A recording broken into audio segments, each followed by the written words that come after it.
دیوانه و دل بستهی اقبال خودت باش، سرگرم خودت عاشق احوال خودت باش.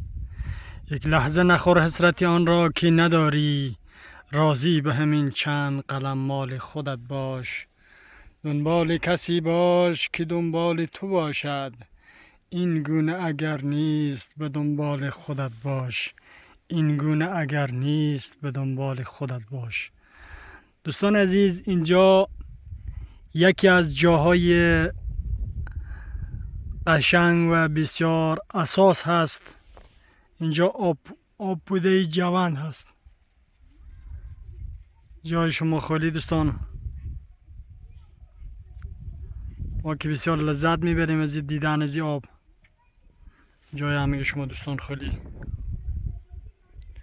این موینا رو هم که میبینین دیگه، میگن بسیار یک موینای کرانی داره اینجا، کمره دیگه. اینجا کسی که هیچ کسی نمیتونه اینجا بازی کنه، خاطری که اینجا خیلی چقوره دوستان.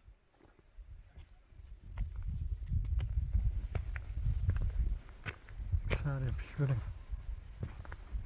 کمی موینا برکه بالا بیاید. موین زیاد دوستان.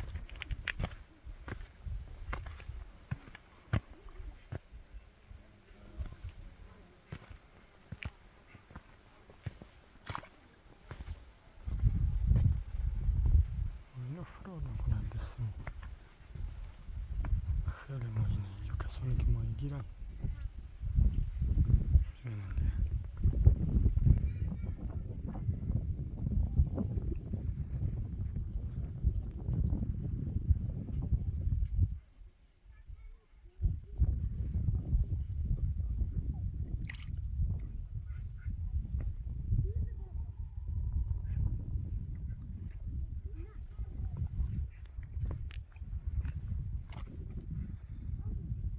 اینجا آدم دل آدم نمایه که دوستان بره، چون ما دیگه مجبوریم مگر اینجا ترک کنیم.